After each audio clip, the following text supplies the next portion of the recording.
Colher é pauta impopular. A Flor de Lis eu já sei que não vai voltar. O jovem pega o celular, pergunta o que é inflação pra Alexar.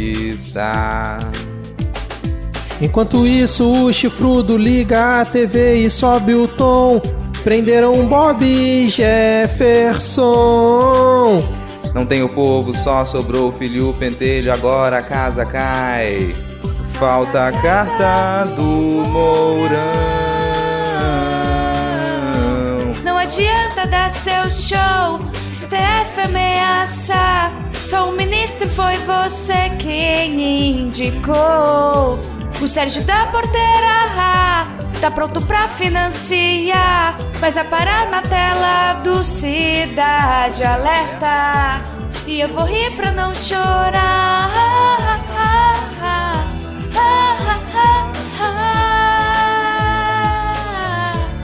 E eu vou rir pra não chorar.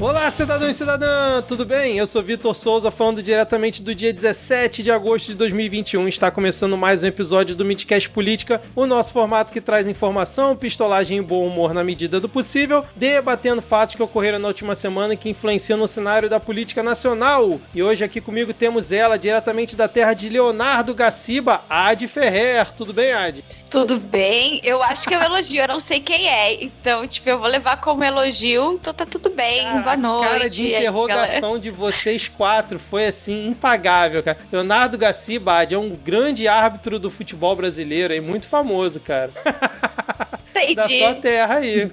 Entendi, legal. Uma pessoa aí muito importante da sua terra. Mas bom, melhor que o Heinz, pelo menos. Melhor que o Heinz, exatamente. Melhor que o Theo Becker, né? Enfim. Seja bem-vindo aí, Adi. Depois de uma semana aí fora, você de volta ao Midcast. Seguindo a apresentação, temos ele, diretamente da terra de Alemão do Forró, o rei do forró em Capixaba, o sempre animado Rodrigo Hipólito. Tudo bem, Rodrigo? Não, mas assim, seguindo aí um hit do Alemão do Forró, gente, quem quiser passar um Pix, então eu não sou o rei do Pix, mas quem quiser passar um Pix aí, é meu e-mail, objetoquadrado@gmail.com, manda uma graninha lá pra me tornar o rei do Pix junto com o Alemão do Forró aqui. Porra, essa aí foi muito boa, hein, cara? Gostei do ataque de oportunidade. E fechando aqui a nossa apresentação, temos duas convidadas muito especiais aqui no Midcast Política hoje. Diretamente da Ilha das Profs, temos aqui a honra de receber as professoras Leila Oliveira e Paola Costa. Sejam muito bem-vindas ao Midcast Política. Oi, gente. Primeiro, preciso dizer que eu tô muito emocionada. Já falei em off, vou falar de novo. Eu tô muito emocionada de estar aqui participando do melhor podcast da podosfera. Eu sou fã, quando eu comecei a ouvir podcast, comecei com vocês. Então, assim, tô muito feliz mesmo de estar aqui. Obrigada por chamar a gente pra estar aqui, né, Paulita? Olá! Pois é, estamos muito empolgadas. O Victor estava aqui em off antes da gravação, né? O Victor estava aqui me julgando, que disse que eu não cheguei empolgada, mas na verdade é que eu não quis atrapalhar a conversa.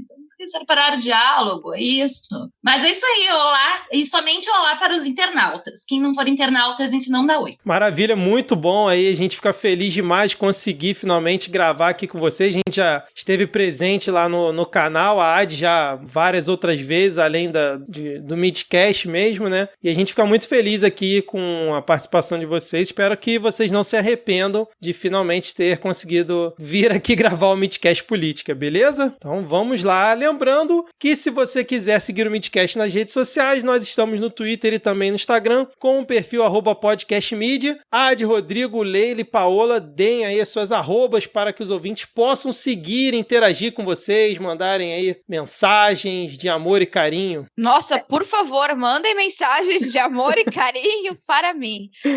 No Twitter e no Instagram, @Adi_Ferrer. Só mensagens de amor e carinho, nem hates, por favor. Não, Se for mandar mensagem no Twitter, mesmo de carinho, gente, vamos devagar, entendeu? Não é bom abrir ali o aplicativo de manhã e ter aquele emoji de notificação, não. Então, @lhama na lama, porque lhama é o melhor animal. Calma, torcedores, calma. É verdade, mensagens de carinho, por favor, lá no @Jumileila no Twitter. Eu tenho uma arroba no Instagram, mas eu quase não uso, então eu nem vou passar. Só @Jumileila no Twitter mesmo. Bom, meu @PaolaDCS. Então, @PaolaDCS no Twitter, no Instagram e só porque as outras redes sociais eu não uso mesmo. Maravilha, e como sempre, muito comovente a forma como o Rodrigo se dirige às pessoas que por acaso querem interagir com ele, cara. É sempre muito empolgante aqui. Não, eu estou extremamente aberto à interação, gente, assim, não com todo mundo, é só deixar isso bem explícito. Então, legal, Ai, meu Deus do bacana, céu. fãs que resolvem me seguir e acompanhar a minha produção de conteúdo no Twitter. O menino dos fãs aí, cara. Os Vários seguimores. RTs. Vamos lá, vários Seguimores, RTs, porque meu papel é roubar o conteúdo dos outros. Curadoria São de os conteúdo. lhamazinhos, os lhamazinhos do Rodrigo. Lhamazete, Lhamers. os lhamers. Liodeiers, né, cara? Eu tenho os meus liodeiers. Agora, sem mais delongas, vamos iniciar o episódio com um bloco... Trapalhadas do bolsonarismo. Freeway, Firewall. Nem que não tem, nem que tem. Eu tô gostando disso, cada semana agora tem um nome novo pro bloco, mas a vinheta continua mesmo. O importante é isso pra na edição não ter muito trabalho. Começamos então... Agora eu quero que tu mude a vinheta. Tá bom, você pode querer, agora se vai mudar realmente é uma outra história. Sexta-feira você descobre. Começamos o episódio com uma atualização aqui de notícias passadas, algo que faz tempo que a gente não faz, né, Rodrigo? A gente que costumava fazer isso lá na nossa primeira temporada. E aí eu vou começar aqui, todos fiquem também à vontade para comentar sobre o que vamos relembrar os ouvintes e atualizá-los. A primeira notícia meio que já possui seu status final, né, digamos assim, pois a Flor de Lis teve o seu mandato cassado pela Câmara dos Deputados e agora já pode atualizar seu status no LinkedIn. Na verdade, pedir para atualizarem por ela, né, já que 2 dias depois, após a decisão do plenário da Câmara, com 437 votos a favor, agora a ex-deputada, né, foi presa pela Polícia Civil, já que ela é acusada de ser a mandante aí da morte do seu então marido, pastor Anderson. E no meio dessa cassação, que parecia que seria tranquila, já favas contadas, tivemos a treta do Glauber Braga, deputado do PSOL, votando contra a cassação da ex-deputada Flor de Lis. Eu queria começar pelo Rodrigo, porque um argumento que o Glauber Braga usou foi a questão do punitivismo. E eu sei, Rodrigo, você já falou em outras oportunidades aqui, que você é um antipunitivista. Eu queria saber se você concordou com a desculpa utilizada pelo Glauber Braga. Cara, não sei se é desculpa, assim. Não considero desculpa. Fica estranho ele votar contra a cassação dela. Fica estranho. Agora, a luta pelo antipunitivismo, ela não é exatamente essa. Ele pode achar que vai ser problemático o modo como ela vai ser presa, se ela for diretamente levada para um presídio, que tipo de pena que vão imputar a ela, isso é uma questão. Ela perdeu o mandato, não. Ela perdeu o mandato é o mínimo que tem que acontecer. Então, para mim, ele se desviou ali da discussão. Ele pode dizer, ela mandou, ao caçarem o mandato dela, automaticamente, ela não só mudaria o status do LinkedIn, mas ela também mudaria de residência, né? Vai estar lá fazendo trabalho evangélico em presídio. Vai ter que mudar. Mas não compete essa discussão. Caçar o mandato de uma pessoa que cometeu, que tinha motivos para perder o mandato, é seguir a norma. E ele escorregou nesse sentido. Mas eu acho que é válida a discussão em qualquer situação do antipunitivismo. E vão lembrar, gente, antipunitivismo não quer dizer que a pessoa possa cometer qualquer tipo de barbaridade e ficar por isso mesmo. Não. É mais a gente pensar como que a gente vai lidar com isso. Como é que a gente pensa para a solução dos futuros problemas, o modo como a gente lida com quem comete crimes.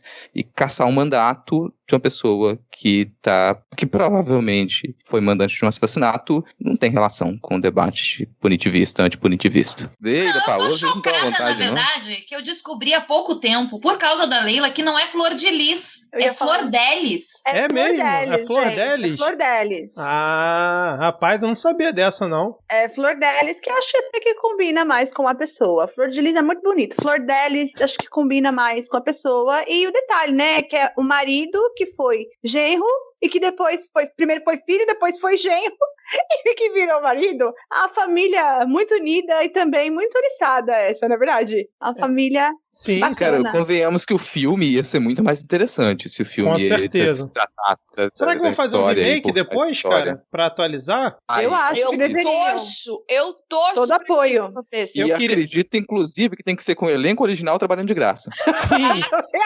mas, acho. agora com o Jair me arrependi fazendo roteiro.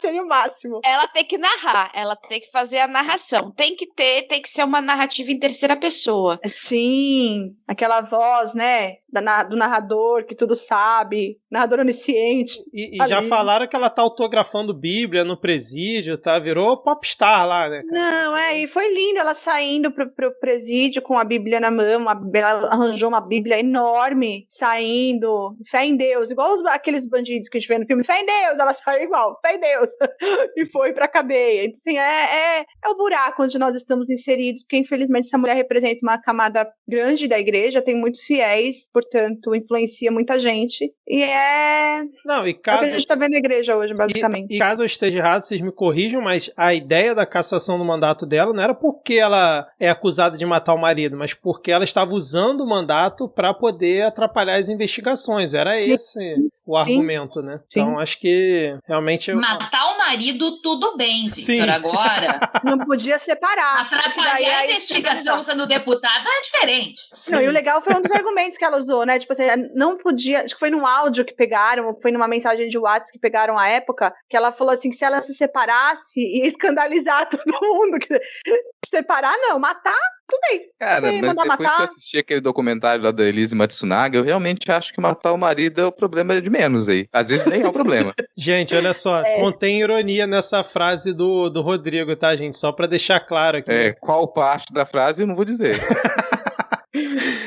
E só pra quem não acompanhou, como é que eu vou dizer, o posicionamento do Glauber Braga nas redes sociais depois do voto dele foi o seguinte, ó, abre aspas, Flor Delis matou? Não sei. O júri vai avaliar. Sabia da controvérsia, mas achei que seria incoerência minha cassar mandato antes de julgamento e dizer que defendo agenda antipunitivista. Houve proposta de votar antes a suspensão do mandato até o julgamento. O argumento que será utilizado é que nesse caso a avaliação era sobre quebra de decoro. Não vi os elementos comprovados, a dúvida já é motivo para não votar sim, e a consequência prática é que deverá sair um pedido de preventiva e o destino será o cárcere antes do julgamento. Esse foi o posicionamento aí do Glauber, para quem por acaso não acompanhou essa história. Mais algum comentário? Podemos seguir aqui para o próximo tópico. Mais uma atualização de notícias passadas. Caso Joyce Halseman Ad Ferrer, pois agora, segundo a Polícia Civil de Brasília, o caso se caminha para o arquivamento porque realmente a tese de que ela teria caído em decorrência ali dos medicamentos que ela tomou e tudo mais foi que ganhou força e não o atentado como ela mesma havia dito, né? Exatamente. Foi pedido o arquivamento do caso porque pela perícia ela teria sofrido uma queda da própria altura e pelo tamanho estreito do lugar onde ela caiu, ela se bateu em outros lugares, né? E aí enterra de vez essa teoria de ataque. Não se tem muito o que comentar sobre esse caso, assim, porque até nas outras vezes que a gente comentou sobre ele, a gente levantou várias hipóteses e tudo mais, mas sabendo que é a questão do Zolpidem, galera, não use Zolpidem, por favor. Porque olha o que acontece, que vocês podem desmaiar e vocês não vão lembrar o que vai acontecer com vocês, cara. Sério, não tomem remédio pra dormir e misturar com vinho também, Bebida, eu acho que não então, é muito bom. Acho que fica aí o exemplo para os jovens. E tem até uma página, acho que no próprio Twitter, salvo engano, tem uma página de pessoas que tomam o Zolpidem e o que acontece com essas pessoas é engraçado e é angustiante ao mesmo tempo, viu? Que as pessoas acabam fazendo e acabam sofrendo por conta do Zolpidem. Eu fui verificar isso depois que vi o caso dela. Então, eu acho que não tem mesmo muito mais o que falar. Realmente foi o problema por conta do remédio misturado ao álcool mesmo, provavelmente. Assim, se você tem problema saúde para dormir, sempre tem um acompanhamento de profissional para você saber o que você vai fazer. E se o caso for não conseguir dormir por peso na consciência, só seja uma pessoa melhor. E aqui na reportagem está dizendo que ainda falta uma perícia a ser concluída, que é a do maço de cigarros que foi encontrado no apartamento dela, que segundo ela não seria de ninguém que mora ou trabalha lá. Então ainda fica essa lacuna aí, não que vá mudar muita ainda coisa. Vai descobrir que o marido fuma escondido. Fuma escondido, né? Exatamente, cara. Enfim, como a gente já falou da outra vez, desejamos aqui uma recuperação cada vez melhor aí para Joyce Halseman. E, como disse a Adi, não tome... Como é que é o nome do remédio, Adi? Zolpidem. Não tome Zolpidem, principalmente junto com vinho. Bom, vamos seguir então aqui com mais uma atualização de notícia passada, que eu cheguei até a fazer um adendo no último episódio, mas queria que vocês comentassem aqui também, inclusive principalmente a Leila e a Paola, que foi a morte do Distritão. Na semana passada rolou um acordão ali entre os partidos políticos, onde foi retirado o Distritão daquela PEC que a gente comentou na semana passada, que tem a ideia de fazer uma mini reforma nas regras eleitorais. E olha só que grande acaso, né?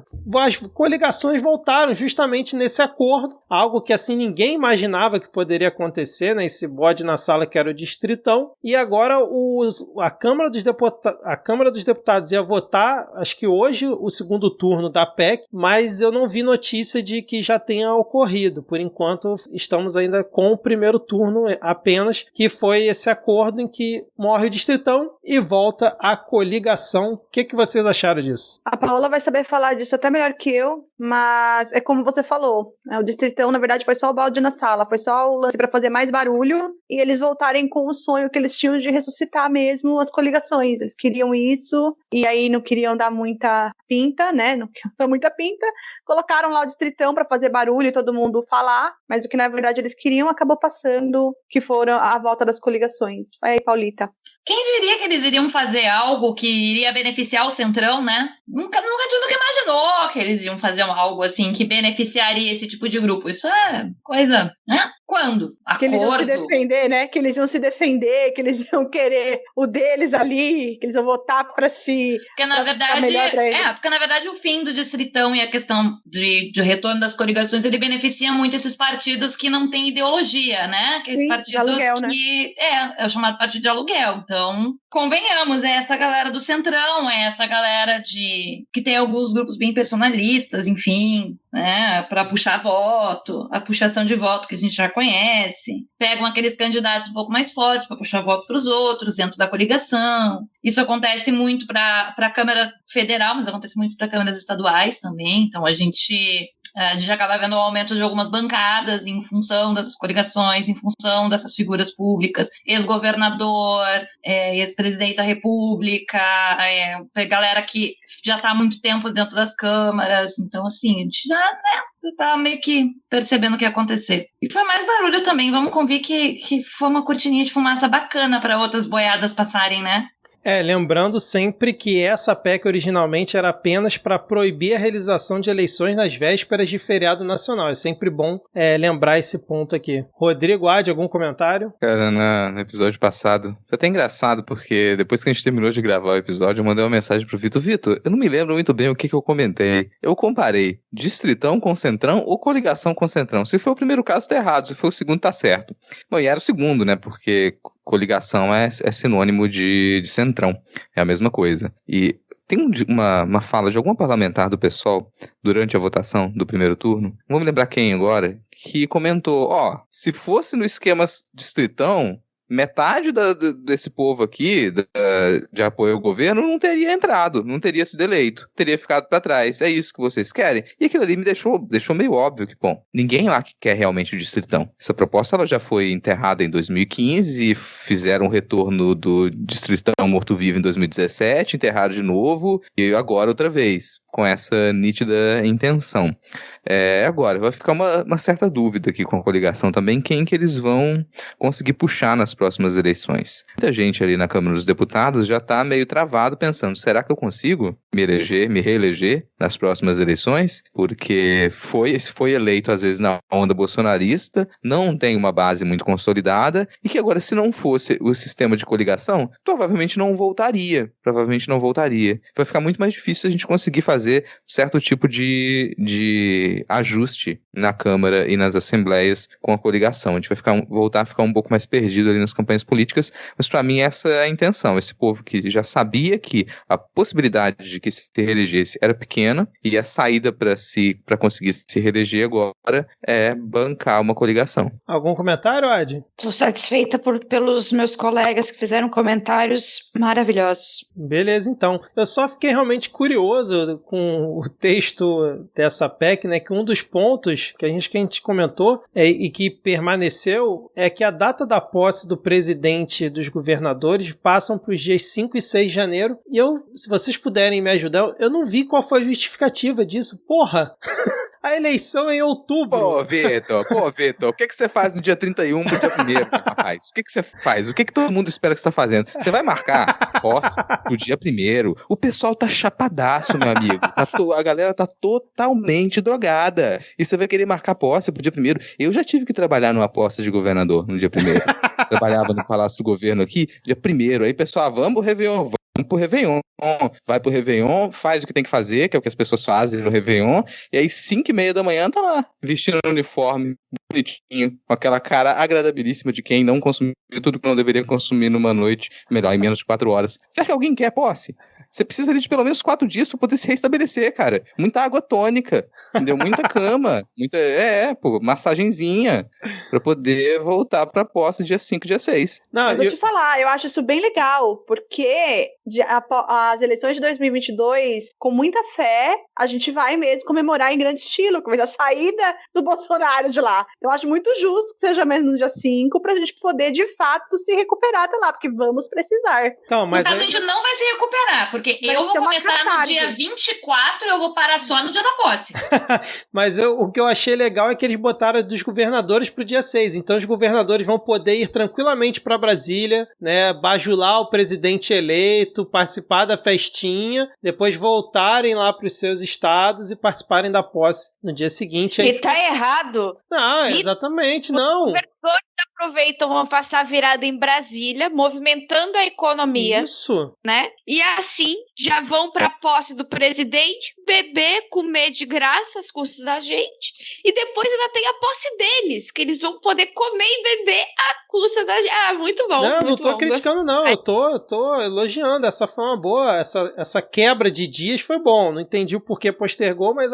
Mas na verdade é porque todo mundo ali é petista, você sabe, né? Todo mundo ali é petista. Então o pessoal tá pensando, quando a gente colocar a posse ali pro dia 5, de repente a gente consegue trocar o acampamento Lula livre pelo acampamento Lula eleito, e a gente fica ali do dia 1º até o dia 5 lá na frente do Planalto zoando o Bolsonaro. Imagina que delícia, cara. Você ficar até ele ter que entregar a isso aí faixa, seria maravilhoso. Ficar ali 4 dias tocando musiquinha xingando o desgraçado. Picareta Lula eleito. Porra, que baita ideia, cara. É ótima.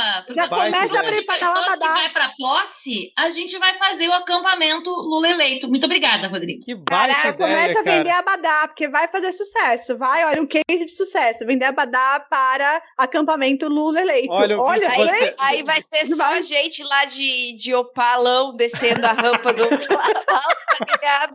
Ah, foi aqui que o tanque soltou aquela fumaça, aqui que eu vou soltar a minha fumaça também, cara. Maré Com 96. cosplay lá dos personagens do GIF, o Lula e o PT, tá?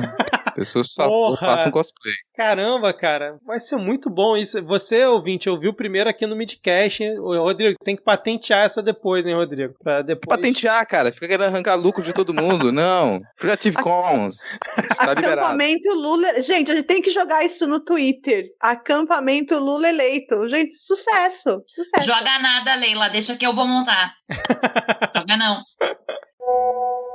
Olha, eu novamente aqui, mais uma semana para fazer um adendo no episódio, apesar dessa bela ideia aí do acampamento Lula eleito, né, que vocês acabaram de ouvir. Essa ideia de adiar a posse para os dias 5 e 6 de janeiro só valeria em relação às eleições gerais de 2026, ou seja, só na posse de 2027. Então, para as próximas eleições, caso a PEC passe no Senado e realmente isso seja aprovado, e essa ideia não valeria para 2022. E um pequeno grande detalhe é que a ideia original da PEC do deputado Carlos Sampaio, que era realmente não ter eleições perto de feriado, ficou de fora do texto aprovado. Vejam só. Bom, vamos seguir aqui então, já agora sem atualização de notícias passadas, com um novo fato que surgiu aqui, que tem muita conexão justamente com o que a gente acabou de comentar do Distritão, da volta das coligações, que é uma outra forma de você tentar salvar, vamos dizer assim, partidos menores para alcançar a chamada cláusula de barreira, que foi a Câmara aprovando o projeto que permite a união de partidos em federações. Vem aí as federações partidárias, né, que agora foi para sanção do fungo presidencial, e se entrar em vigor, a federação de partidos permitirá a união de siglas com afinidade ideológica e programática. Essa eu estou muito curioso para ver, sem que seja necessário fundir os partidos. E o texto ainda fixa que a federação estará submetida às mesmas regras que regem o funcionamento parlamentar e a fidelidade partidária. Apesar da aliança, os partidos terão a identidade e autonomia preservados. Só poderão se unir em federação os partidos que tiverem registro definitivo no TSE. A federação poderá ser criada até a data final do período de realização das convenções partidárias, e a aliança terá abrangência nacional. E certamente o partido não perde, né, a cota eleitoral se entrar para a federação, né? Não vai perder a grana. Não tá não, só tá dizendo aqui que as punições, caso não cumpram prazo mínimo de 4 anos de filiação, aí sim perde o horário de propaganda eleitoral, não pode ingressar em outra federação e ficará impedido de usar o fundo partidário. Só se quebrar essa regra de 4 anos de filiação. Vocês já vislumbram alguma federação sendo criada aí? Alguma união de partidos muito louca? Consórcio Nordeste, daqui a pouco o Girão vai estar gritando da Federação da Maconha, sei lá, bizarro essa proposta aí, mas o fundo falou que não vai sancionar, né? Ele falou que não vai sancionar? Ele falou que não vai sancionar, mas não leva a palavra dele a sério também. Eu acho que é a oportunidade de a Ursal se tornar agora oficial, real oficial, Ursal, Federação Ursal, eu acho que é a oportunidade agora de ela se tornar real oficial mesmo, institucional. Eu tô pensando em quem vai abraçar o PCO. O PSL. PSL, Patriota, né? Tem uma galera aí, né, cara? Quer ver? Partido Novo.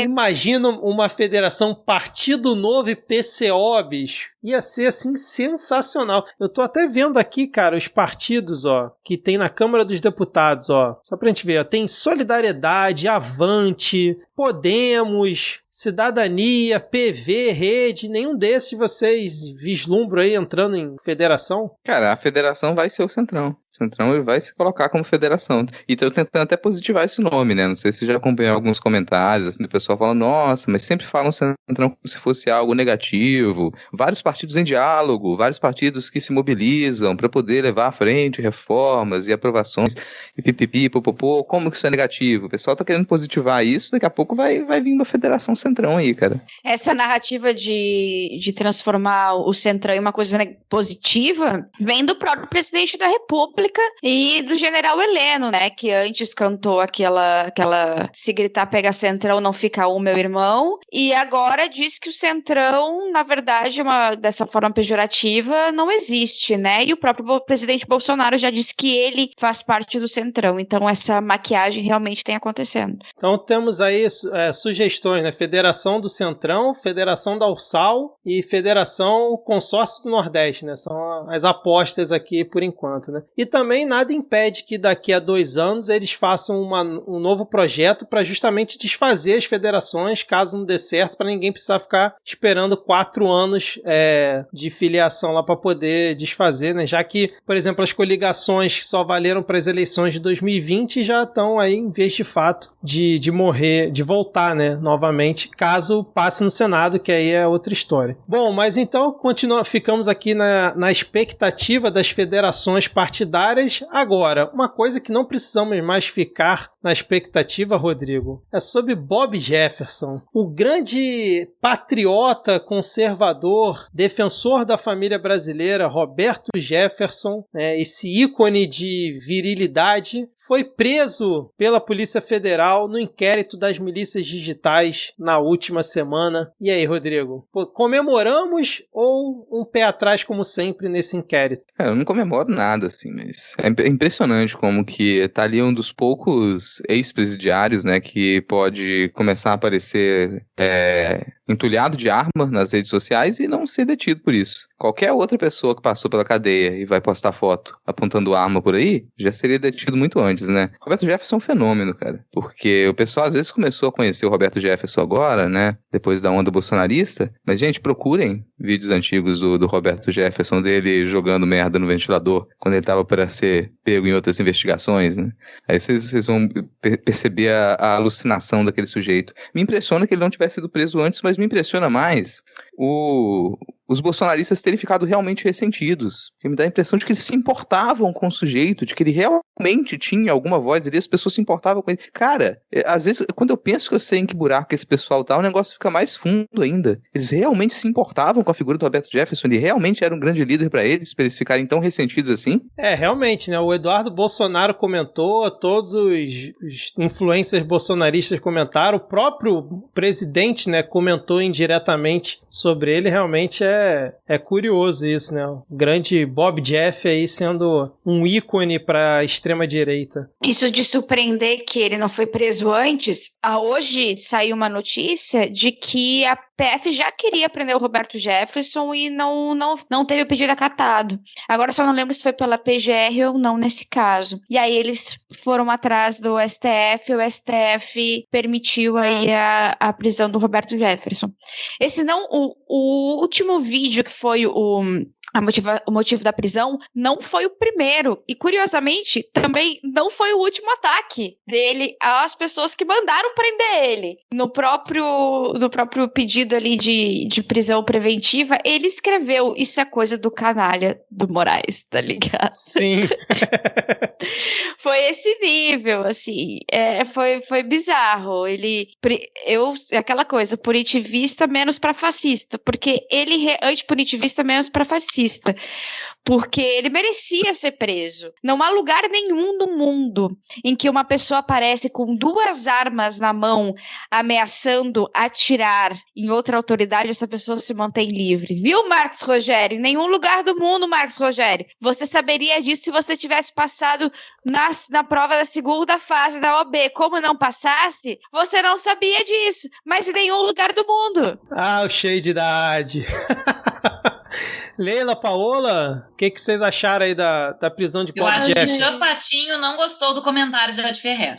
Também acho que ele vai inventar uma narrativa, ele vai dizer que a sua narrativa não é boa, ele vai dizer que você está querendo criar uma narrativa contra ele, quando na verdade não é bem isso que acontece. Ele vai mandar o desapegar da lógica. Da lógica, com certeza, com certeza. Eu acho gozado, né, porque assim, imagine o contrário, imagine alguém fazendo um vídeo com armas, ensinando as pessoas a usarem balaclava, fazendo ameaças explícitas ao presidente Bolsonaro. Né? Imagina o que aconteceria a essa pessoa, inclusive, né, o não apoio, o quanto essa pessoa sofreria ameaças e toda sorte de coisas por ameaçar o presidente Bolsonaro. E o Bob Jeff ficou fazendo isso durante muito tempo em relação ao STF. Eu, sinceramente, acho que ele também deve ter algum traço de senilidade, acho, porque ele fala umas coisas muito desconexas. Ele, de fato, desapega da lógica muitas vezes.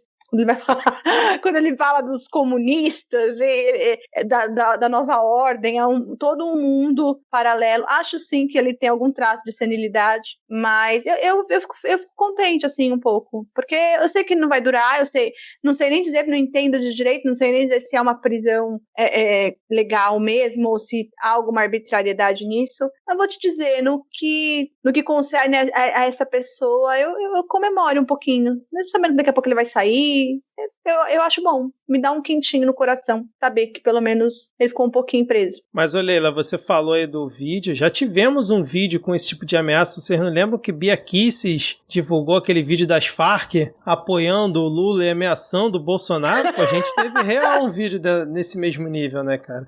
Agora... Aquilo ali foi uma continuação do vídeo do Gugu. Sim, a parte 2. Do Gugu, a parte 2 do PCC do Gugu virou as Farc. Parte 2, exatamente. Mas você estava falando da prisão ilegal e tal, aquele Augusto de Arruda Botelho, né, que é ele falou. Comentarista, acho que na CNN, se não é ainda, já foi um tempo e tal, famoso aí nas redes sociais, amigo da Prioli, advogado criminalista, enfim. Ele comentou que, assim, há provas irrefutáveis disponíveis para pedir a prisão preventiva do Bob Jeff, como a Adi muito bem comentou, a Leila também, mas que, segundo ele, na decisão de 38 páginas do ministro Alexandre de Moraes, ele achou que não foi bem fundamentada a necessidade dessa prisão e, no resumo, ele considerou ilegal porque ele acredita que, independente de ser o Bob Jeff, ele tem que analisar de forma técnica a decisão do ministro Alexandre de Moraes. Mais algum comentário? Eu só fico sempre lembrando no que se tornou o PTB, né, cara? Bob Jeff, que ponto que chegou, né, cara? Ele tenta filiar todos os malucos apoiadores do Bolsonaro. E agora os integralistas.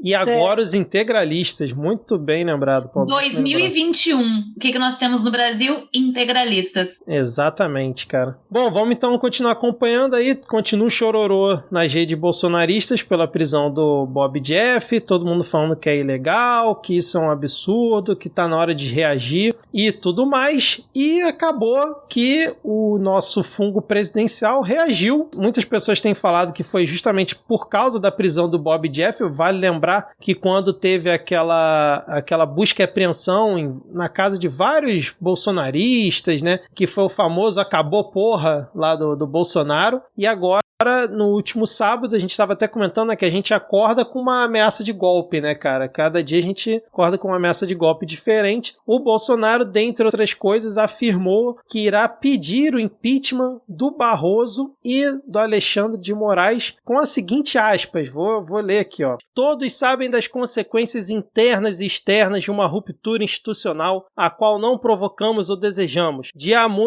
muito, os ministros Alexandre de Moraes e Luiz Roberto Barroso do Supremo Tribunal Federal extrapolam com atos os limites constitucionais. Na próxima semana levarei ao presidente do Senado, Rodrigo Pacheco, um pedido para que instaure um processo sobre ambos de acordo com o artigo 52 da Constituição Federal. E aí ele continua aqui com mais aquelas baboseiras de sempre do Bolsonaro. E aí, na nossa paródia, nessa bela paródia dessa semana, o nosso amigo Rodrigo criou essa sequência que não adianta dar seu show STF ameaçar, só um ministro foi você quem indicou, o Sérgio da Porteira tá pronto para financiar, mas vai parar na tela do Cidade Alerta. E aí, Rodrigo, mais uma bravata desse bravateiro, desse loroteiro, sei lá, dessas coisas aí que é o Bolsonaro? Ficou sem palavras, né, cara? Fiquei sem palavras. Faltou adjetivos.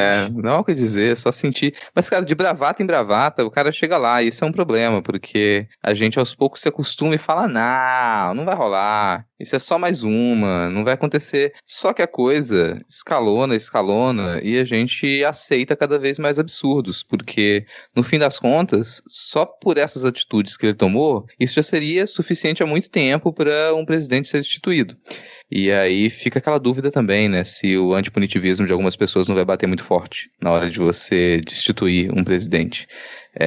antes de fazer todo um julgamento reto. Porque é nesse legalismo, às vezes, que o Bolsonaro ele se apoia. A gente fica na expectativa de que não tem como ele fazer isso. Ele já ameaçou diversas vezes, ele nunca vai fazer. Mas a cada pequena ameaça dele, ele faz com que outras coisas sejam permitidas. Porque se ele atravessa a rua e vai entregar um pedido de impeachment desse no Senado, e o Senado só aceita receber só o fato da porta do Senado estar aberta, o sujeito entrar lá, já é um disparate. Ele já ganhou, ele já venceu. A bravata dele já surtiu efeito se ele consegue chegar ao Senado e entregar um pedido de impeachment desse pelo simples fato de que o STF, naquele momento, está fazendo o papel dele, assim. Está fazendo o papel dele. Você pode questionar? Pode questionar, pode entrar com recurso. Mas, de um outro lado, você tem muita gente ameaçando a República, e o STF, em alguns casos, para muita gente pode parecer exagerado, mas está dando a resposta devida. E a gente já teve um caso, assim, com o Bolsonaro, que ele foi ao STF destratar os ministros e dizer que ele iria indicar um ministro ferrenhamente evangélico que precisava mudar toda a casa e tudo mais. Aquilo lá já foi um destrate. E foi permitido que ele fizesse isso. A gente já teve ele acompanhado de outras pessoas atravessando a rua para poder tirar satisfação. Com os empresários, né, cara? Quanto no STF e no Senado. Então não fica só na bravata. Pessoas ficam esperando que em algum momento ele vai bater o martelo e falar, olha só, tanques nas ruas agora, destituir o mandato de todos os senadores e deputados e agora sou só eu. Cara, não precisa fazer isso. A prova tá aí, ele pode fazer o que ele quiser, ele pode dizer o que ele quiser, ele pode aprovar o que ele quiser. Talvez a nossa pequena sorte ainda é que ele e a sua corja são absolutamente incompetentes. Mas são incompetentes demais. Porque se eles fossem um pouquinho competentes, eles conseguiriam passar tudo o que eles quisessem. Então é bravata, mas a bravata surte efeito.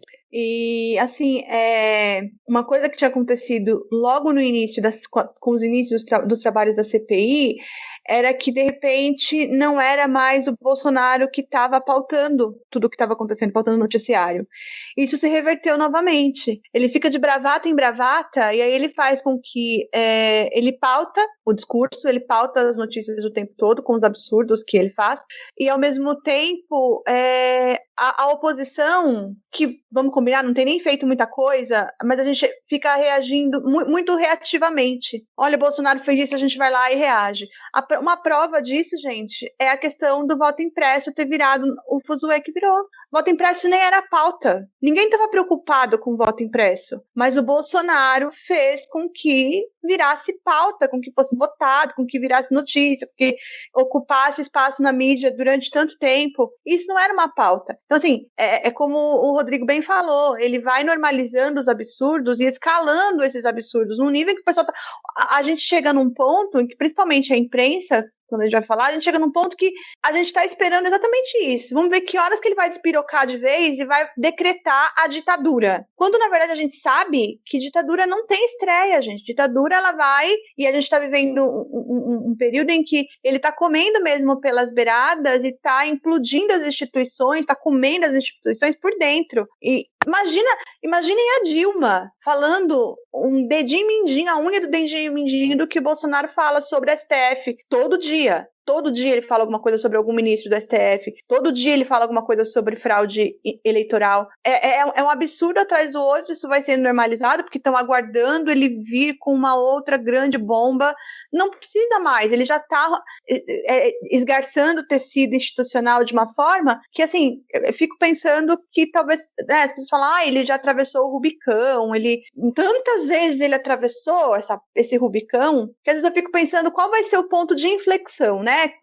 Vai chegar um momento, se ele continuar dessa forma, que vai haver um ponto de inflexão em relação, por exemplo, às Forças Armadas no poder. A Paola sempre, eu e a Paola, a gente sempre falou isso no canal.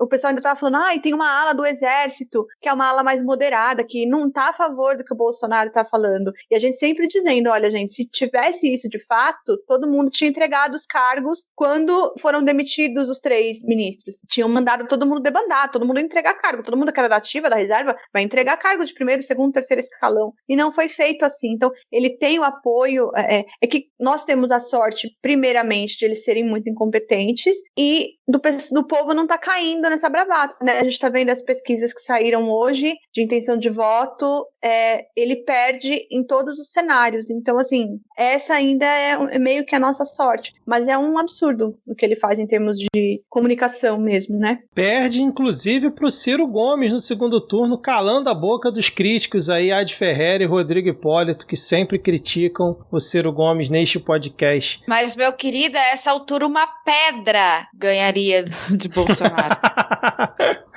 Um paralelepípedo.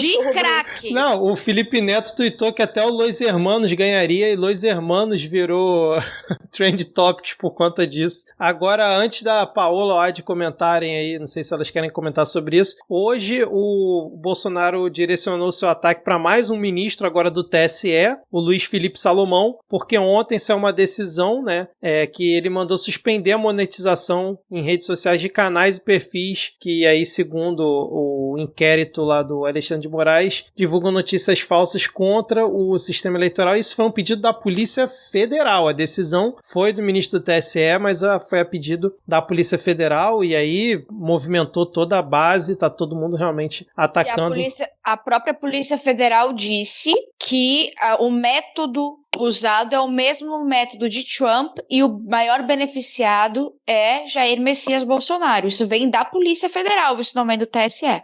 Exatamente, muito bem, Adi. E o Pachecão da massa, botou panos quentes também nessa história do pedido de impeachment, que só fazendo adendo, Rodrigo, saiu na Veja hoje que o Bolsonaro teria desistido de ir caminhando entregar o pedido de impeachment lá no Senado, que inclusive os ministros dele estariam marcando agenda, desesperados todos os dias para poder ter uma desculpa para rejeitar o convite dele, que ele queria ir andando junto com os ministros entregar o pedido lá no Senado. E aí o Pacheco botou panos quentes hoje, mas naquele jeito Pacheco de ser, né? Porque ele disse assim, ó, precipitarmos uma discussão de impeachment, seja do Supremo, seja do presidente da República, ou qualquer tipo de ruptura, não é recomendável para um Brasil que espera uma retomada de crescimento, uma pacificação geral, uma pauta de desenvolvimento econômico, de combate à miséria, pobreza e de combate ao desemprego. Fecha aspas. Ou seja, ele mentiu, porque esse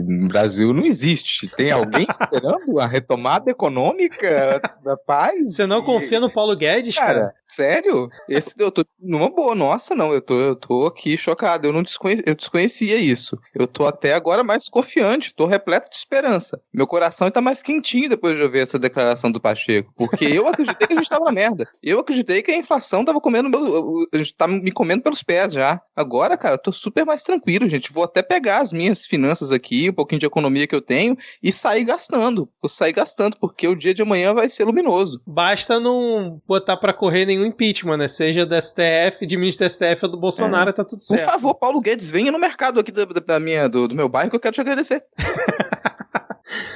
Mas o Ministério do Turismo diz que será um ano ótimo pro turismo. Opa! Os ministros... Nos países dos outros, né? Eu vou até desengavetar meus planos de ir pra Disney. Vou pra Disney. Aliás, tá uma sequência, né? O Braga Neto falou hoje que não teve ditadura, falou lá dentro da Câmara. O general Heleno tava falando ontem na Jovem Pan em Poder Moderador, que realmente a Constituição diz que as Forças Armadas são um poder moderador, que é uma coisa que o Bolsonaro ficou falando aí. Então, realmente, tá uma sequência de ministros... Sabe, quando o Milico fala que não teve ditadura, vem uma cena muito clichê de filmes dos anos 80 e 90, que é quando o protagonista é preso, ele chega na cadeia e grita, eu sou inocente, aí sempre tem algum outro preso pra rir e falar, todo mundo aqui é. É isso, cara. Você vai ver Milico falar, teve ditadura, sim, teve ditadura, somos bandidos. Vamos seguir aqui então. Eu vou também fazer uma observação que saiu a notícia no blog do Valdo Cruz, que por causa dessas ameaças do Bolsonaro, o Senado estaria segurando a indicação do André Mendonça para o STF. Estão querendo aí adiar para outubro, novembro, né, postergar o máximo possível, que é uma coisa que a gente tinha comentado que poderia ser feito de toda essa elevação de temperatura que o Bolsonaro causa, mas aí a gente vai continuar acompanhando para ver se vai ser isso assumir, mas eu queria falar aqui 3 notícias e eu queria que todos fizessem cara de surpresa, porque realmente, assim, ninguém esperava isso aqui, ó. Em depoimento ao TSE, ministro da Justiça admite não ter prova de fraude nas eleições. Tô fazendo cara de surpresa no podcast, não tem imagem, tudo bem. Cara de Pikachu surpreso. Agora a próxima aqui. Ministro do TCU conclui que urna eletrônica é segura e auditável. Votação é adiada por 60 dias. Uau! Nossa, que surpreendente! Não é? E aí, pra ficar mais surpreendente, adivinha quem pediu vista? E aí, esse processo todo foi adiado por 60 dias. O ministro que o Bolsonaro indicou para o TCU. Uma baita coincidência, né, cara? Não me diga! Caralho, velho. É muito formado por coincidências esse governo Bolsonaro. Eu acho inacreditável, velho. Exatamente. E aí eu guardei o melhor. A última, assim, a mais surpreendente de todas. Governo liberou 1 bilhão de emendas antes de análise de PEC do voto impresso. Ah, não, Gente! Isso aí não me surpreende, não, porque a gente acabou de ouvir o Pacheco falando que a gente tá tranquilo, que a gente tá passando por uma retomada econômica agora. Obviamente, a gente tá com dinheiro sobrando, então isso não me surpreende. Muitos porque eu tava enganado antes, agora que eu tô informado, eu já acho que faz sentido. Verdade, muitos bilhões. Como tem muito, não vai fazer falta, não. Nossa, e na... Assim, se você pensar na inflação, cara, 1 bilhão hoje em dia não é nada. 1 bilhão é o prêmio do Big Brother. Então o pessoal fala, 1 bilhão parece muito, mas com 1 bilhão você faz 3 mercados e acabou, cara. Sim, é. E aí, nas relacionadas dessa notícia aqui, eu nem tinha visto isso, tá aqui, ó. Para 57,6% dos brasileiros, Bolsonaro pretende dar golpe de Estado. Essa pesquisa foi de quem? Foi a da XP que saiu hoje? Deixa eu ver aqui. Enfim, foi uma pesquisa aqui que tá nos relacionados. Mas com essa perspectiva boa de futuro, né? Inflação galopante, maioria da população achando que o presidente pode dar um golpe. Pra onde que a gente vai, Rodrigo? Agora a gente vai pro bloco Vigiando e Punindo com o Careca.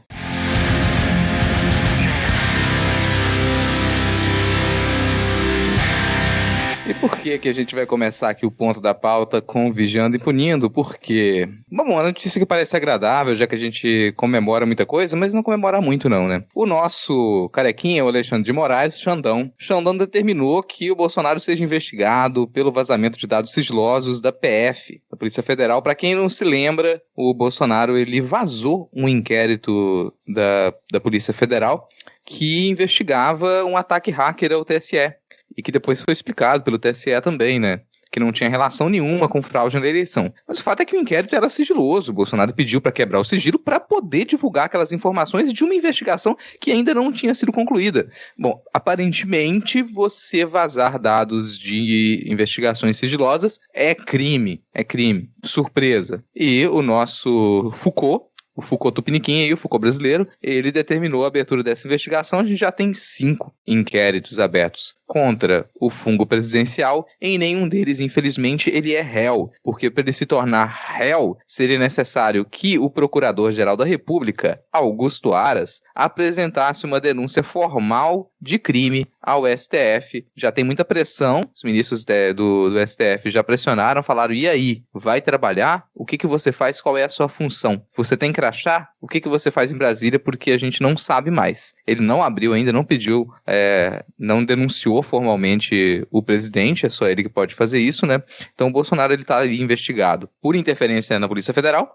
No caso Covaxin, que está sendo investigado pela CPI, está também sendo investigado no inquérito sobre ataque às urnas eletrônicas, que é o que é mais recente, que acho que todo mundo já estava a par também, por esse vazamento agora de inquérito sigiloso da Polícia Federal, e um inquérito do TSE que investiga uso indevido de meios de comunicação, mídia social, corrupção, fraude, condutas vedadas a agentes públicos e propaganda inoportuna, que, bom, basicamente é ser um chato criminoso do caralho com milícias digitais, que é o que o Bolsonaro faz normalmente, né? Essa é uma das definições da atuação dele nas redes. Esses são 5 inquéritos nos quais ele é investigado, infelizmente ainda não é réu. Criminoso.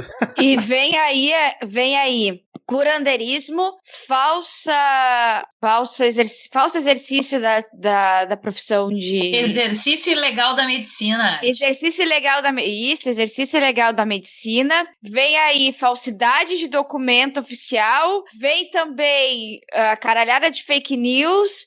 Só não vem processo porque ele é feio, pois infelizmente isso ainda não é crime. Mas pode ser que seja.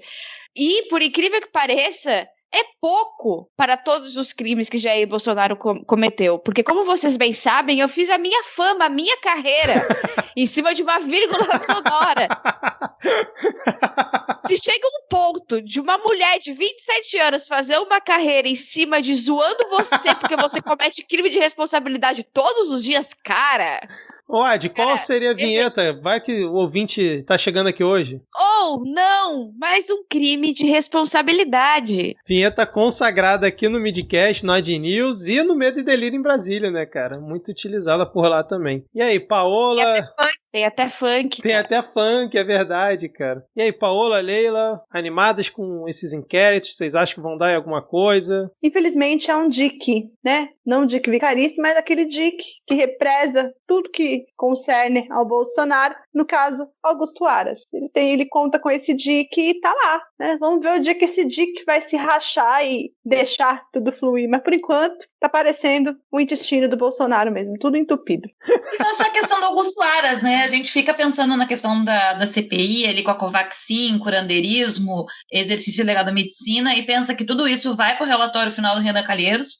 A gente pensa que tem todas as provas, porque isso, se há uma coisa que esse governo sabe fazer, é prova contra si mesmo, e postar na internet, e depois apagar o tweet achando que ninguém arquivou ou tirou print, que é basicamente isso que acontece nessa CPI.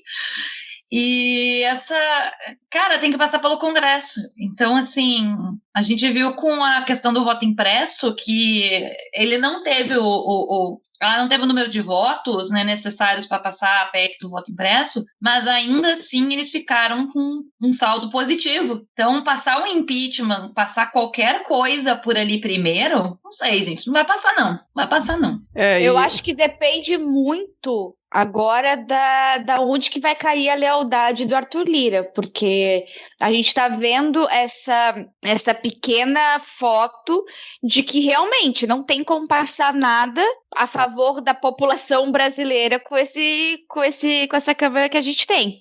No entanto, a gente não pode esquecer que o Bolsonaro tem agido de forma a aumentar a temperatura e entrar em conflito direto com todos os parlamentares. Eu acho que são poucos os mais radicais que permaneceriam com ele caso, por exemplo, o Arthur Lira resolva dar as costas. Porque até o Centrão tem o seu limite. Tem o seu limite, né? E eu acho que o Bolsonaro é o tipo de pessoa que poderia sim ultrapassar o limite do Centrão, porque o Bolsonaro ele não tem limites. Ele não tem limites. A gente só precisa descobrir o quanto de emenda é esse limite. Ele tá nesse inquérito por ter vazado o inquérito sigiloso. E ele falou assim, bom, mas se eu não divulgo, ninguém ia ficar sabendo. Imagina se vira moda, o presidente, né, chega lá pra PF, aí, me dá um inquérito sigiloso aí que vocês estão correndo alguma suspeita de crime, alguma investigação que você está fazendo. Vou divulgar na minha live ali pro público em geral ficar sabendo, porque é isso, as pessoas precisam saber as informações. E é de uma hipocrisia, porque o contrato da Covaxin, sigilo de 100 anos, visitas dos filhos ao presidente da República, 100 anos, cartão de vacinação do presidente da República, sigilo de 100 anos, o inquérito do Eduardo Pazuello, sigilo de 100 anos. Cartão corporativo. Cartão corporativo, é. Sigiloso, não dá pra saber com o que ele gasta. Então, assim, é vazamento seletivo, literal. Ele vaza o que interessa, mas impõe sigilo naquilo que concerneria a ele, né? No caso, é uma maravilha. Por hacker. A gente tá aqui, né? Porque se isso não vai dar em nada mesmo, estaria 100 anos. Será que é pra vazar, hacker? Vaza esse negócio pra gente, cara. E eu tô... Estamos de joelhos, por favor. Vaze para mim. Pega o telefone do hacker da urna eletrônica que apareceu na live do Bolsonaro, gente. Ele ajuda. Não, e a gente estava falando de PGR, né? Hoje saiu uma notícia, agora há pouco, dizendo que, segundo a PGR, não foi possível comprovar a exata eficácia da máscara de proteção contra a Covid e, por isso, num parecer da subprocuradora, Bolsonaro não teria cometido crime ao participar de eventos sem a máscara e afirma que o Bolsonaro não quis constranger crianças e tudo mais. Eu tô curioso para ver se o Senado vai amarrar a recondução do Augusto Aras ou se vai abrir a porteira para ele voltar aí como PGR. É agora em setembro, não é isso? Que termina o prazo? É por agora, né? Todo mundo em silêncio, porque ninguém acredita que alguma coisa vai acontecer. Acho que vão reconduzir o Aras do mesmo jeito. A não ser que alguma coisa que ele mesmo já demonstre que não quer a recondução, ele vai ser reconduzido. É isso, ou se ele se vazar que o Aras estava ameaçando entrar armado no STF para cometer algum ato, aí sim, de repente, ele não é reconduzido. Caraca, um abraço pro Janot, né, cara? Boa lembrança. Bicho, mas a essa altura eu já não duvido, velho. A essa altura eu já não duvido. Depois do Sérgio Reis organizando o golpe, eu não duvido. Introduz aí, Ad, já que esse é o próximo tópico aqui da nossa pauta, introduz aí para os ouvintes. Sabem o Sérgio Reis, que canta a música O Rei do Gado? Esse mesmo. Vazaram o áudio dele organizando o golpe, invadisse a STF e os caralho a 4. E aí, como vazaram o áudio, todo mundo ficou, nossa, o Rei do Gado, ele foi muito zoado. Ele está em depressão e pediu pra parar, que as pessoas pararem de rirem da cara dele e tal. E é por isso que eu não vou parar de jeito nenhum. Pois é, e aí os líderes dos caminhoneiros disseram que ele não representa ninguém, e ele vai responder não 1, não 2, mas 3 inquéritos. Pode pedir uma música do Fantástico, pode ser a Rei do Gado, meu querido, faça seu jabá. Quando o Vitor fala para ela introduzir, é bem isso, né? Porque tem inclusive o pessoal questionando ele pela prótese peniana que ele fez com dinheiro público.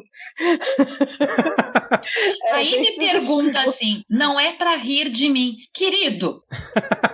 Querido. Ai, cara. Faça por onde? Me ajude a te ajudar. Eu não rio de você se você não me fizer rir. Ô, Rodrigo, você como historiador aqui, eu vi muita gente falando assim, imagina explicar depois nos livros de história que o Sérgio Reis protagonizou o golpe, o contragolpe no Brasil 2021, cara. Como é que você explicaria isso para os seus alunos? Cara, eu acharia divertidíssimo isso aí. Daria pra fazer uma aula inteira só colocando o Sérgio Reis como um dos personagens de Menino da Porteira. E falar qual foi o destino da infância. A partir de Menino da Porteira. Vamos relembrar lá a letra, né, gente? O que acontece com a criança? É Menino da Porteira. Não é uma história feliz. Mas dá pra explicar. Dá pra explicar. E depois dá pra explicar a queda também, né? Porque quanto mais alto, maior a queda. Entendi, cara. É um menino que, inclusive, foi morto por gados. Exatamente. Cara, tava tudo ali naquela letra. A gente só não queria entender. Mas... assim, o áudio, ele tem pontos, né, que, bom, pareceria áudio normal de WhatsApp, que esse pessoal compartilha, você vai em grupo bolsonarista, tem sempre um monte disso, que é o Brasil inteiro vai estar parado, ninguém trafega, ninguém sai, o ônibus volta pra trás com passageiros, só vai passar a Polícia Federal, ambulância, bombeiro e cargas perecíveis, ou perecíveis, palavra. Fora isso, ninguém anda no Brasil. Só que aí, no meio desses áudios, ele também diz que os caras estão pagando tudo. Então, ele abre uma margem aí para dizer, pera, tem financiamento? Você está sabendo de algum financiamento para esse tipo de ato? Para poder, qual é? Quem são os caras que estão pagando tudo? E aí você começa a investigação, porque se fosse só um áudio de um senhor ali que já está, né, em decadência e chamando o pessoal, participando de grupo, como qualquer tiozão ali, senhor participa de grupo de WhatsApp bolsonarista, normal, tá ali todo dia. Mas quando essa figura diz que os caras estão pagando tudo, você se pergunta quem é, de onde está vindo esse dinheiro. E a gente sabe que tem dinheiro muitas vezes para organizar esses atos. Não necessariamente é o caso dos caminhoneiros, como eles se manifestaram, a gente não tem nada a ver com isso, né? Já também colocando um pé atrás para não serem investigados, opa, isso não nos diz respeito, não nos investiguem, por favor. Porque na prática, se você começa uma investigação para saber quem é que está financiando não só atos antidemocráticos, que existe já essa investigação, mas também quem é que financia a rede de comunicação. Porque esse tipo de pronunciamento, de mensagem, de pessoas famosas, de ex-parlamentares ou de parlamentares, eles são mais produzidos e eles circulam com muito mais facilidade. Eles já têm uma disseminação muito grande. Então, quem é que está pensando a disseminação disso e quem custeia esse bombardeio de mensagens, essa estrutura de comunicação da rede bolsonarista, que ela permanece? Isso é uma coisa que às vezes a gente esquece de falar, a gente parou de falar nisso pela enxurrada de coisas que a gente tem para comentar, mas a estrutura de comunicação bolsonarista, que ela foi muito utilizada para a eleição de 2018, ela não desapareceu. Ela está ali ainda. Às vezes não se movimenta tanto quanto antes, mas na hora que é necessário, você percebe aquele boom, aquele estouro de robôs no Twitter, de grupos de WhatsApp com muita mensagem, aquilo tá lá. Então esse financiamento ele continua, aquele dinheiro não secou. E fica o chute de que é muito provável que haja grandes empresários ainda liberando dinheiro para que essa comunicação ela permaneça. Breaking news! A Câmara dos Deputados acaba de aprovar o destaque que prevê a volta das coligações nas eleições do Brasil pelo placar de 340 votos a favor, 139 contra e 3 abstenções. Fica aí a informação. Boa, Adi. Manteve mais ou menos a margem que já teve no primeiro turno, né, cara? Vamos ver agora como é que o Senado vai decidir. Eu aposto que eles vão manter, cara. Não vão comprar essa briga não, né? Mas falando em comprar briga, só atualizando, tava pesquisando aqui sobre o Aras, notícia de ontem da CBN, senadores apostam em ambiente desfavorável para a recondução do PGR ao cargo. A avaliação ocorre após recentes posturas adotadas por Augusto Aras, com uma nota em que avalia a prisão de Roberto Jefferson como censura. Isso eu não vi, cara. Ele avaliou como censura a prisão do Roberto Jefferson. Que maravilha, hein? E complementando aí o do Sérgio Reis, ele vai responder ao inquérito pela Polícia Federal do Distrito Federal por 3 crimes. Ele vai ser investigado. Crime de ameaça, dano e atentado contra a segurança de meio de transporte. Mais algum comentário? Não, só para quem realmente entende desses processos, depois quiser dar uma explicação pra gente, se a indicação do Aras, primeiro que ele pode ainda retirar a indicação dele e passar outro nome se realmente acreditarem que ele não vai ser reconduzido, que eu acredito que vai acontecer. Verifica, não vai reconduzir o Aras, vai indicar outro nome. Agora, no caso de o nome dele seguir e ser recusado pelo Senado, tem algum prazo? Vai ter uma nova indicação? Tem que partir para a lista tríplice? O que é o procedimento com isso? Porque eu não me recordo de uma indicação para a PGR que foi recusada, assim, direto. Verdade. E aí, antes da gente ir pro próximo tópico, que eu lembrei que quando você falou de negociação, eu lembrei de Ciro Nogueira, né, que foi colocado na Casa Civil também para fazer esse meio de campo ali, né, com o Congresso. E eu lembrei a notícia, não sei se vocês viram, que o Ciro Nogueira ganhou um amortecedor de presente hoje, cara, para fazer referência à forma como o ministro quer atuar no governo para diminuir as tensões entre o presidente e o Congresso, cara. Eles deram um amortecedor de presente para Ciro Nogueira. Bom, mas falando em Ciro Nogueira, ex-integrante da CPI da pandemia, Adi ou Rodrigo, quem que quer puxar, introduzir para os nossos ouvintes os últimos acontecimentos da CPI da pandemia? Não quero. Eu não quero. Talvez a Adi também não quisesse, por isso a gente fez aqui uns segundos de silêncio que vão ser cortados na edição. Mas a gente... a CPI continua. A gente teve algumas mudanças ali do set list da CPI, né? Mudou alguns shows. Talvez o que chamou mais atenção essa última semana foi o depoimento do Ricardo Barros. Como não deixaria de ser, né? Quando você leva para depor uma pessoa que está acostumado a dar nó em pingo d'água, você vai ter mais dificuldade de fazer aquela pessoa falar. O Ricardo Barros, ele deu o seu show ali sem perder a compostura, né?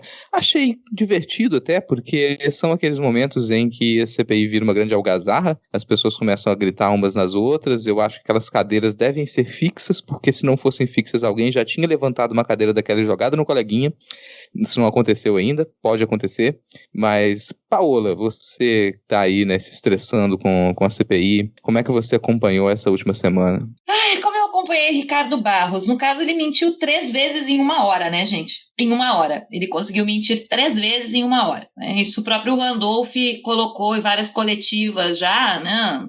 Cúpula ali do Senado, né, da CPI, já colocou em várias coletivas. O cara conseguiu mentir 3 vezes, só no primeiro momento. E o que, na verdade, fez ele encerrar o depoimento, né, que fez com que o Omar Aziz desse o encerramento daquele dia, foi ele ter acusado a CPI de ser o responsável por empresas não quererem mais vender vacinas para o Brasil. Então, isso foi o encerramento. Para quem não acompanhou, ele ficou mentindo, ele ficou negando. Já existem todas as comprovações de que ele tem estreitas relações com atravessadoras, né, com essas intermediárias de vacinas. Então, tem a questão da quebra de sigilos.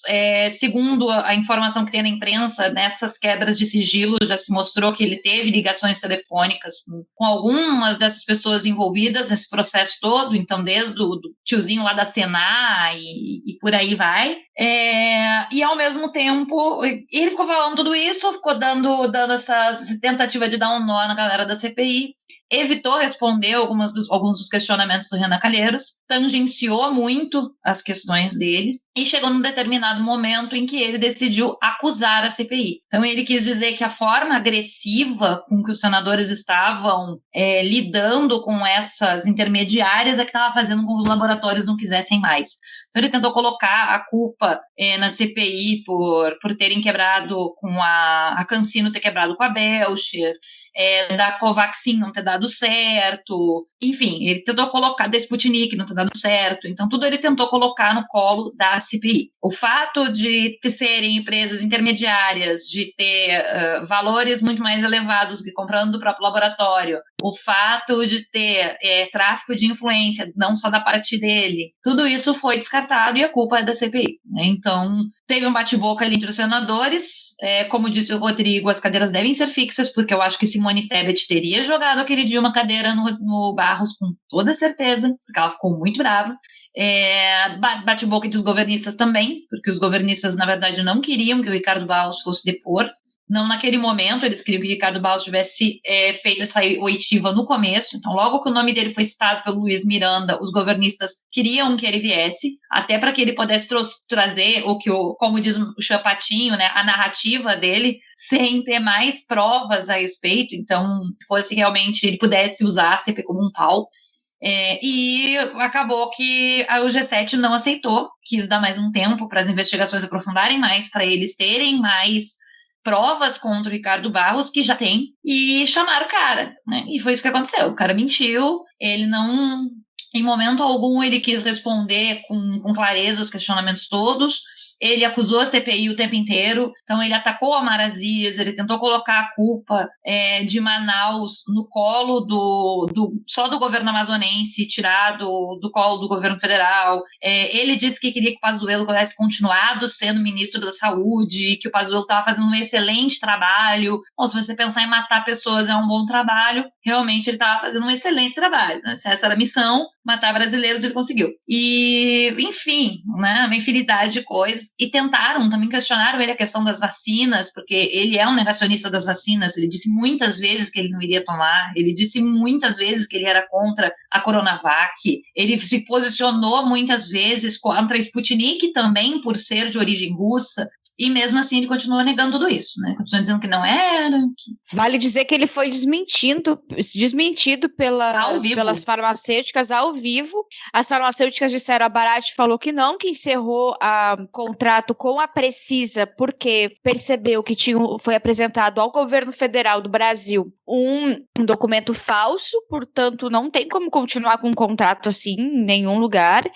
E a Belcher era um outro problema também. CanSino, a mesma coisa. A CanSino colocou que encerrou o contrato com a Belcher porque observou irregularidades nas tratativas com o governo federal. Então, observando as irregularidades, ela decidiu interromper com a intermediária e ela está buscando uma outra empresa no Brasil para poder fazer essa intermediação de contratos, porque a CanSino ela também tem essa questão, ela não tem nenhuma representante oficial no Brasil, então ela precisa de uma outra representante. Não, e curiosamente as duas empresas que têm donos amigos do Ricardo Barros, né? Olha só que coincidência, né? As duas metidas em confusão. Só porque a Belcher é de Maringá também? Você tá falando isso? E o cara foi visto em várias reuniões com ele, pô. O pessoal também pensa cada coisa, né? Assim mesmo, não me surpreende em nada que o depoimento do Ricardo Barros ele tenha sido dessa maneira, sabe? Às vezes eu me questiono do quão positivo é você chamar algumas figuras para depor na CPI quando você tem toda a documentação que demonstra a participação daquelas figuras e você tem a perspectiva de que elas vão negar ou vão mentir. E isso que você vai ter com o Ricardo Barros, para mim, era isso. Você vai chamar ele, o que a gente vai ganhar? Não me parece que se ganha muita coisa. Mas para poder a gente pensar ainda nesse papel importante, chamar figuras importantes para a CPI, eu fiz um estudo aqui mais cedo, e se vocês puderem abrir o Microsoft Teams, eu vou encaminhar para vocês esse documento em Word. Se vocês quiserem também pode ser pelo WhatsApp Web, eu encaminho para vocês, que é um estudo que eu fiz, que ele demonstra que pelo menos 50% da população brasileira, na verdade, não são brasileiros, é composta por guerrilheiros venezuelanos. Aí se vocês conhecerem algum parlamentar e vocês puderem encaminhar esse relatório, eu tenho até aqui os JPEGs de alguns timbres importantes, como o Tribunal de Contas da União, a ONU e a Unicef, parte da ONU também, e a União Europeia apoiando o meu relatório aí. Eu só queria o contato de vocês, se vocês puderem encaminhar para alguém importante. Porque, bom, é basicamente isso que a gente teve no depoimento de hoje, né? Sim, e eu também gostaria de fazer um comentário, assim, lembrem-se que não é tráfico de influência e não há nenhum problema se for um almoço e não um jantar. Não, e eu tô, assim, estarrecido que são 50% de venezuelanos, não tem nenhum cubano guerrilheiro nesse seu relatório aí, Rodrigo? Ah, não, isso aí era informação falsa, isso aí eu vou até desmentir aqui. Chegou isso pra mim também pelo WhatsApp, mas depois eu vi lá que um colega desmentiu, falou, não, olha só, isso aí é mentira, tá aqui um link que eu não cliquei, né, porque eu não tenho pacote de dados pra poder ficar verificando notícia. Claro, eu quero dizer que me surpreende muito tudo isso que está acontecendo em relação à CPI, essa abundância de provas, porque é um governo muito bom, é um governo que pela primeira vez na história do país acredita em Deus, né, tem em Deus a sua principal fonte de sabedoria e de força e de graça, e me surpreende bastante mesmo, porque e são ministérios técnicos, que também, segundo aquela pessoa que faz as obras de arte, colocando o Bolsonaro, e sempre coloca o Bolsonaro, deve ser uma pessoa que tem poderes mediúnicos, né, e vê Jesus sempre próximo ao Bolsonaro, guiando a caneta dele, guiando os pensamentos dele, com certeza é uma pessoa que tem poderes mediúnicos, que de fato vê Jesus ali. Então, assim, me surpreende muito, porque não esperava mesmo isso não, gente, de verdade, não dava pra esperar isso não. Técnico. Só fazer uma correção da Leila, é porque a Leila falou em Deus e, assim, pra não criar confusão, né, porque ela falou em Deus, depois falou em Jesus, na verdade é um governo que ele é guiado por um Deus, Thanatos, caso, né, é a personificação da morte, então é um governo que ele tá desde o início dizendo, Deus acima de tudo, Thanatos acima de tudo, nunca nos mentiu com relação a isso. Caralho. Mas eu quero fazer uma reclamação com relação à CPI, eu quero reclamar que a cúpula da CPI, ela é inimiga do entretenimento, porque tirar a acariação de Luiz Miranda e Onyx Lorenzoni é o fim do nosso entretenimento de uma quarta-feira. Concordo. Meio da semana, a gente precisa do entretenimento, entendeu? De uma briga. Quebrando o tabu, cadê o quebrando o tabu aí? Sem Big Brother, né? A gente querendo Big Brother aí substituir pela CPI, né? Também acho desnecessário. Essa cariação ia agregar alguma coisa no relatório do Renan? Não, mas ia gerar muita confusão. Mas a minha vida ia agregar pra caralho. Exatamente, cara, exatamente. Esse pessoal não pensa na audiência, sabe? O pessoal não tá acostumado a fazer televisão. Porque se o pessoal tivesse sério, se tivesse uma produção ali de fundo, uma produção Boninho, se liga, meu colega. Você tá fazendo o que agora? Big Brother só ano que vem. Tá à toa? Pô, assume a CPI. Um pessoal com experiência em rádio e TV já tinha conseguido identificar qual era o bloco, qual era o tipo de atração. Pô, The Masked Singer Brasil, pelo amor de Deus! Pelo amor de Deus, sabe? Aí pode crer. Que a gente tem agora não tem mais o que assistir. Que o pai dele tem o know-how de participar de eleições, haja vista Lula e Collor. O pai dele tem todo o know-how pra isso. Podia perguntar pro pai dele trabalhar lá. Não, e como o Rodrigo falou, né, ainda podia botar essa cariação à noite, né, cara? Como foi o depoimento do Luiz Miranda. Ficaria até 10 da noite concorrendo com a novela, com tudo. Cara, seria perfeito, cara, perfeito. Agora, hoje, o depoimento lá do auditor do TCU, pra mim, a atitude mais correta ali foi a do Alessandro Vieira. Porque em 10 minutos de depoimento do cara, ele falou, não, realmente eu fiz lá o documento, mandei pro meu pai passou pro presidente da República, que de forma irresponsável divulgou, e o documento foi alterado e foi repassado para todo mundo, foi com base nisso, eu não concordo. Pronto, resumindo, ele falou que o presidente da República, ou alguém ligado a ele, fraudou um documento e fez esse documento se tornar público público como se fosse oficial do TCU. Não precisava mais nada do que isso, né? Eu achei muito engraçado que ele falou assim: eu mandei o documento para mostrar pro meu pai o que eu fiz durante a semana. Sabe? Muito fofinho. Também quando eu tinha 16 anos, eu mostrava pro meu pai tudo que eu fazia durante a semana. E aí eu dizia: papai, olha só que legal que eu fiz. E papai dizia: que massa, minha filha. Só que depois, quando eu fui trabalhar, acabou que eu não mandei mais nenhum documento oficial de dentro do meu trabalho, porque isso não acontece, isso é irresponsabilidade. Assim, documento oficial, né? Tem muitas aspas, porque o depoente, inclusive, fez questão de falar, não, isso não era um documento oficial, isso aí foi um negócio que eu fiz no Word. Não tinha nada de oficial. Eu tava ali no Word, eu falei, vou digitar, digito o quê? Vou criar essa ideia. Eu gostei muito do Omar Aziz, quando o Omar Aziz sempre sai, e eu não sei o que ele faz, que ele volta muito puto. Ele volta muito puto, cara. Ele dá aquela puxadinha ali e volta irritado. Mas não, é porque ele volta irritado, então talvez seja outro tipo, né? Não sei o que acontece ali no final, mas ele volta irritado, volta pilhado, travadaço. E ele já voltou com a pala de, colega, tu é burro, tu não pensou isso sozinho. Eu não acredito que você teve essa ideia. Conta pra gente quem foi que mandou fazer isso, porque não foi você. Nitidamente você não tem capacidade de pensar nessa ideia. Alguém pensou pra você.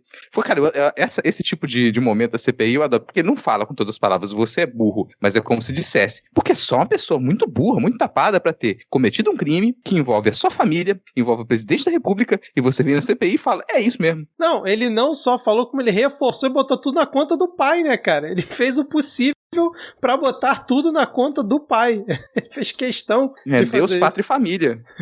Exatamente, cara. O pai dele fez aquela coisa básica, né? Mandou pro amigo e diz, olha que bonito o trabalho do meu filho. Sim, cara. E agora, que momento do Marcos Duval, né, cara? Falando, não dá pra confiar no que o presidente fala, né? A gente sabe disso, né? Ele trocando ideia com o Randolfo. Eu não acredito que o presidente, né, com tantas atribuições que ele tem, ficou ali no WhatsApp, pegou um documento, alterou e passou como sendo oficial do TCU. Eu não acredito que o presidente faria isso. Aí depois o senador governista admite que o presidente não dá pra levar a sério 100% das coisas que ele fala. Isso aí, cara, foi um dos melhores momentos, acho que do último mês, assim, da CPI, desde que começou, sem dúvida nenhuma. E hoje também o Contarato passando trator, cara, rolo compressor no cara, falando, porra, até só faltou falar, até moleque, cara, até moleque, levanta daí, né? Pois é. Mais algum comentário da CPI, gente? Nenhum comentário? Estão satisfeitos? Porque a gente tá aqui com 1h30 de gravação, eu queria chamar um bloco extra pra hoje, que eu acho importante.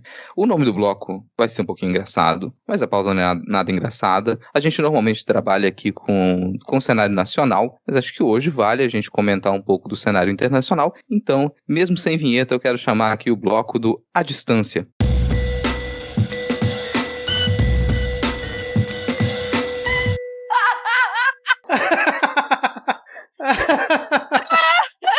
Ai, cara, a distância, muito bom. Gostaram? Eu pensei agora. Veio a inspiração aqui agora. Não, que assim, isso, cara, isso foi feito na nossa reunião de planejamento. Nossa, aqui, desde que a gente começou a pensar isso no começo do ano, a gente precisa de um bloco de política internacional, porque a gente tem um especialista em relações internacionais aqui na nossa bancada, então a gente precisa falar, a gente precisa puxar quando acontece alguma coisa que ela é muito comentada também no cenário nacional, né? E o que aconteceu nessa última semana foi a retirada das partes finais ali das tropas dos Estados Unidos que estavam no Afeganistão há 20 anos, e aparentemente eles cometeram um erro de cálculo, né, Adi? Não só um, mas vários. Eu vou tentar dar uma resumida da contextualização dessa situação toda para vocês, e já vou dizer para vocês uma novidade. O Ad News vai voltar como podcast, e ele vai voltar fazendo a contextualização de notícias internacionais, porque é realmente o que falta pra gente ter essa coisinha. Mas enfim, pra gente entender como é que foi o Afeganistão até a Guerra Fria, eu vou pedir pro Vitor deixar na descrição uma thread que a GeoPizza Podcast fez, que daí vocês conseguem entender mais ou menos como chegar até a Guerra Fria, mas a história do Afeganistão, ela é meio complicadinha até ali. Bom, enfim, a partir de 1979 houve uma ocupação russa no Afeganistão. Qual é o contexto? Guerra Fria. A Guerra Fria, ela se chama Guerra Fria porque ela não teve um combate físico no território do estadunidense, nem no território soviético, mas ela teve sim alguns conflitos em países estratégicos, como por exemplo o Afeganistão, e não de forma direta, muitas vezes de forma indireta. Os Estados Unidos passaram então a financiar os mujahidins, que eram rebeldes contrários à ocupação russa. Que eles desejavam o quê? Um Estado teocrático. Bom, entre 79 e 89, aí 10 anos até a queda da União Soviética, teve essa guerra indireta entre os Estados Unidos e a União Soviética, os Estados Unidos apoiando os mujahidins. Com a queda da União Soviética, saiu os Estados Unidos. Bom, ficou um vácuo de poder. Quem vai assumir o Afeganistão? Guerra civil, surge então uma guerra civil para, tentar pegar o poder. E aí o Talibã surge em 1994, nesse contexto de guerra civil, como um braço dos mujahidins. Talibã significa literalmente estudante. São jovens, crianças em sua maioria, que foram recrutadas pelos mujahidins lá na década de 70, final da década de 70 e início da década de 80, e por isso que se chamam estudantes. Eles acabam ganhando essa guerra civil e assumem o poder no Afeganistão em 96. O Talibã, ele tem essa visão pré-islâmica, não é uma visão estritamente islâmica, mas pré-islâmica, com culturas milenares que remontam antes da criação do próprio Islã. Então é um bagulho muito bizarro, assim, o que eles pensam. A partir de 97, eles começam a estreitar os laços com a Al-Qaeda, que é o grupo terrorista responsável pelos atentados de 11 de setembro de 2001.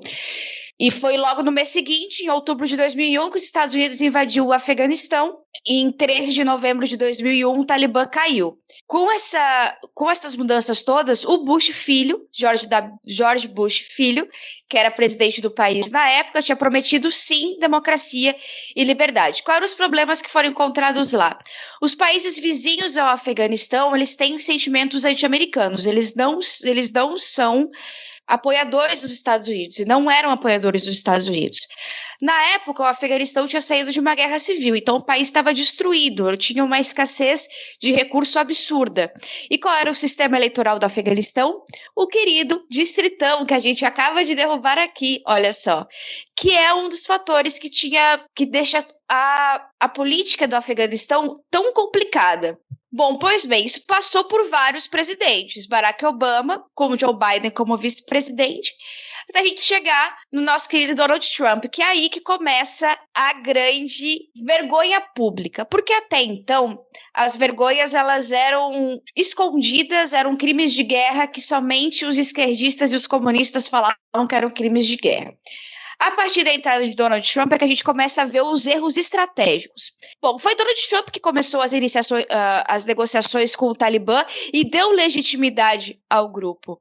Ele negociou uma libertação de 5.000 soldados em 2020, inclusive, e começou a negociação da saída dos Estados Unidos do território afegão. E a data limite da saída, que ele tinha presumido, era março desse ano, porque ele achava que iria ser reeleito. Como não foi reeleito, veio Joe Biden e deixou até o dia 31 de agosto. Essa era a data limite. Durante os 20 anos de guerra foram gastos 6 trilhões de dólares. Isso é muito dinheiro, é muito mais do que o PIB brasileiro. É muito dinheiro que foi perdido nisso aí. E a saída foi completamente desastrosa. Tinha-se um programa de saída até o dia 31 de agosto, onde você tiraria todos os norte-americanos dali, todas as tropas, e o Talibã, a perspectiva era que o Talibã fosse tomar Cabul, a capital do Afeganistão, em um ano. E isso aconteceu muito antes do previsto. O Afeganistão começou a ser tomado pelo Talibã novamente no início da semana passada. E logo na sexta-feira já estavam à beira de Cabul, para entrar em Cabul. Então realmente foi muito rápido, foi antes do prazo, foi extremamente desastrosa. Porque eles deixaram para trás armas e equipamentos biométricos elétricos e entre outros equipamentos que o Talibã agora se apropriou muito fácil. O presidente Joe Biden deu aquela sumida básica durante o fim de semana e quando ele voltou, ele disse a seguinte merda, abre aspas, as tropas americanas não podem e não devem lutar e morrer em uma guerra em que as forças afegãs não estão sequer dispostas a lutarem por si mesmas, fecha aspas. Se a gente ir para a imagem mental de pessoas se agarrando nas asas de aviões norte-americanos, se a gente for para a imagem mental de pessoas saindo correndo desesperadas pela rua, eu acho que isso não faz muito sentido, né?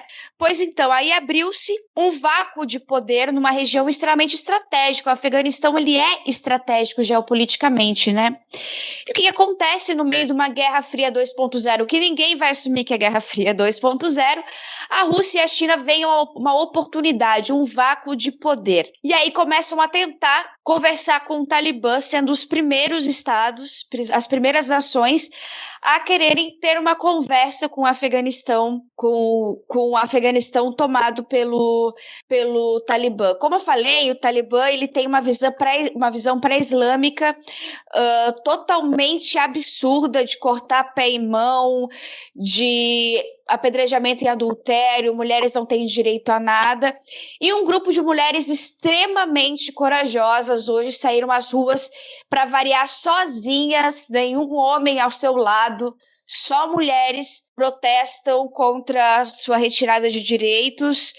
E só mais um adendo, quando a gente vai fazer um paralelo com o Brasil, porque realmente há coisas em que a gente pode comparar, né, a questão do Estado teocrático, a questão das armas, a questão de direitos de minorias e etc e tal, a problemática do Afeganistão ela é um pouquinho mais complicada, complexa e profunda do que a nossa problemática com os nossos fundamentalistas, mas a gente consegue sim fazer um paralelo do fundamentalismo um do outro. Era uma página, mas eu falei que eu ia resumir a história do Afeganistão super rápido. 11h40. Muito bem, Adi. Foi sensacional. Aqui uma aula aqui para os nossos ouvintes. E eu nem sei mais o que falar, eu só achei muito curioso o discurso bolsonarista aqui, principalmente pelo Bananinha, querendo associar de alguma forma o Talibã à esquerda brasileira. Vocês acompanharam isso mais a fundo, assim? E quando o que mais se parece com o Talibã são eles, né? É quem tá no poder hoje. Tem até um tweet bastante interessante, é um tweet do Talibã, falando que sobre o governo deles, o casamento homossexual ia ser proibido, que o Estado ia ficar junto com religião, bem parecido com o que se prega aqui com o governo Bolsonaro. Eu queria fazer uma pergunta para a Adi. Eu tenho acompanhado a questão pelos noticiários, né? E tenho visto uma tentativa, muitas vezes, que eu não sei se é só brasileira, se isso vem de fora, de falar de um Talibã mais moderado. O que estão esperando é um Talibã mais moderado, esse que está vindo ao poder. Isso é uma coisa da gente aqui ou tá vindo de fora mesmo, Adi? Daqui a pouco surge uma capa da Veja, né? Talibã construindo pontes, né, cara? Isso é uma visão que eu vi em muitos veículos de comunicação no exterior também. Por quê? Porque um dos líderes do Talibã ligou para uma mulher jornalista ao vivo e ela fez algumas perguntas para eles e tal. E o que o Talibã fez também? Deu uma anistia a todos os trabalhadores que estavam trabalhando para o governo, todos os servidores que trabalhavam para o governo e também que trabalhavam com os Estados Unidos.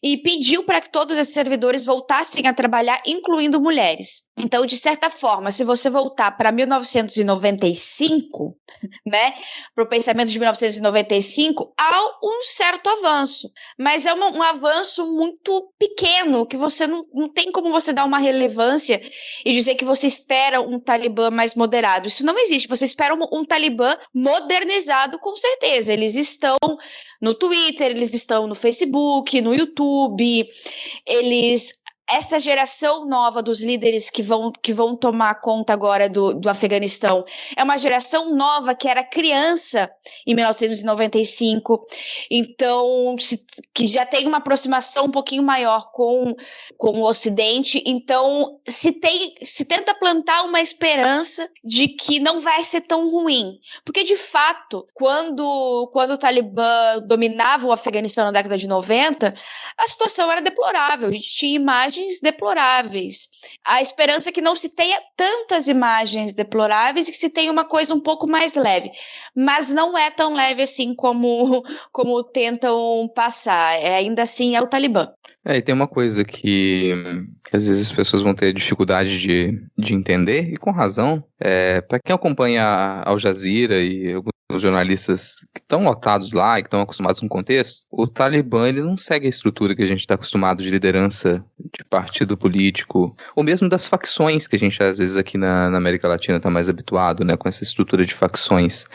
O Talibã ele pode usar Cabul como vitrine e em Cabul a coisa parecer mais moderada, só que em diversas outras províncias você tem sublideranças do Talibã com pensamentos diversos. Então você tem algumas regiões que elas não vão estar na mídia, você não vai ter filmagem daquelas províncias, daquelas regiões do Afeganistão.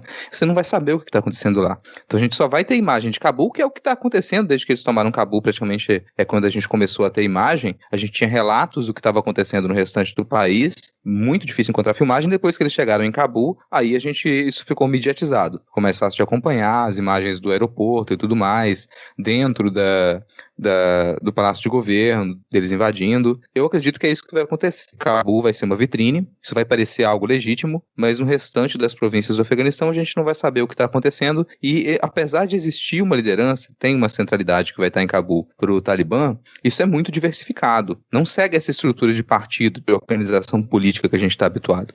Exatamente, eu vou deixar também nas dicas culturais e tudo mais, mas algumas dicas para a galera ir se aprofundando no assunto Afeganistão, porque é importante, galera, é importante. Perfeito.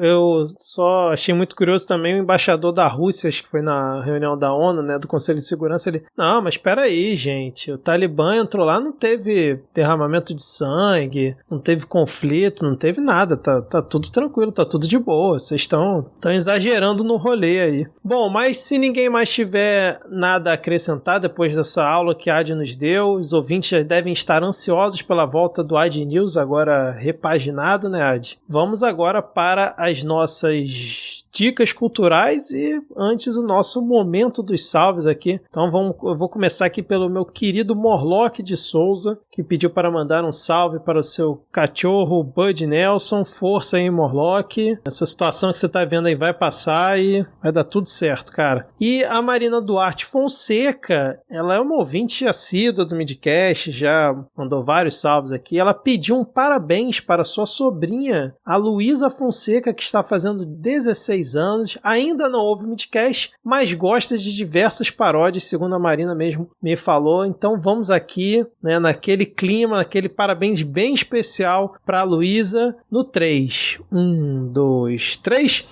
Parabéns para você. Parabéns.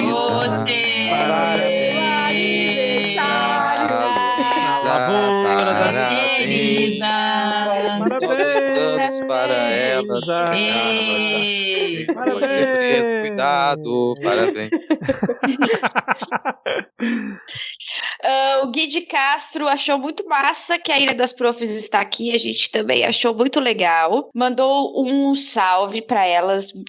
Disse, sejam bem-vindas e boa gravação.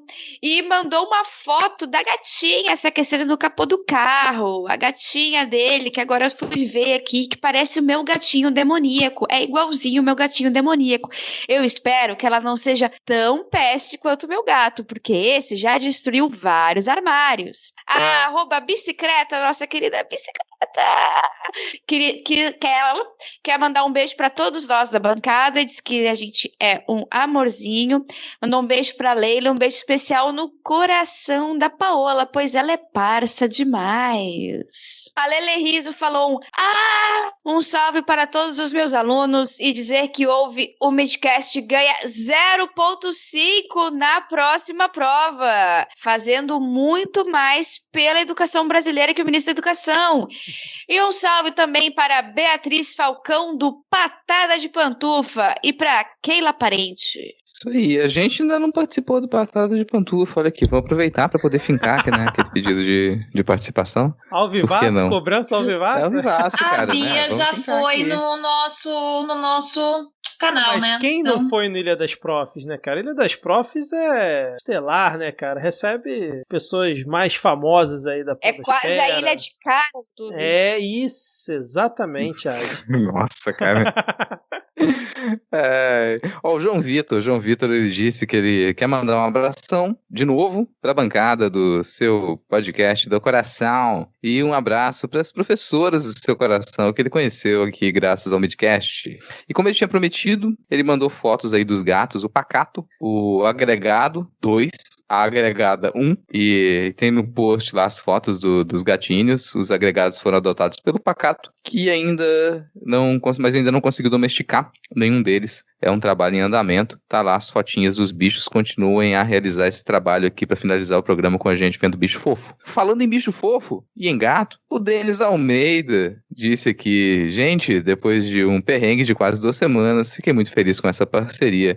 Ótima gravação para todo mundo. Foi realmente uma ótima gravação. E logo, de repente, aqui você volta para gravar com a gente também, Denis. Rafael Thompson disse: salve, quero recomendar Ao Garoto do Quicão. O Diego não tá aqui com a gente hoje, mas a gente passa a gente não passa a recomendação pra ele não, ele vai ter que ouvir sexta-feira. O Rafael Thompson recomendou a série Cozinhando com o Paris Hilton, ou Paris Hilton na cozinha, ou alguma coisa assim. Rose Matos, beijos vermelhos pra toda a bancada, especialmente pras convidadas. Sou ouvinte do Ilha das Profs. Obrigada. Tigo Veia, amo as duas, a vida que são meus bebês. Valeu, Thiago, obrigada. Thiago, maravilhoso. Então vamos lá, Jorge Alfredic, ou George, enfim, um salve para as convidadas e para os brasileiros que conseguem enxergar o óbvio, nós. E um salve para o Jornal Ataque, ele que pede um abraço e diz que virou ouvinte do Ilha das Profs devido ao Midcast. Um abraço então para o Jornal Ataque. Então agora eu vou começar a mandar abraços para o Jornal Ataque também lá no nosso canal.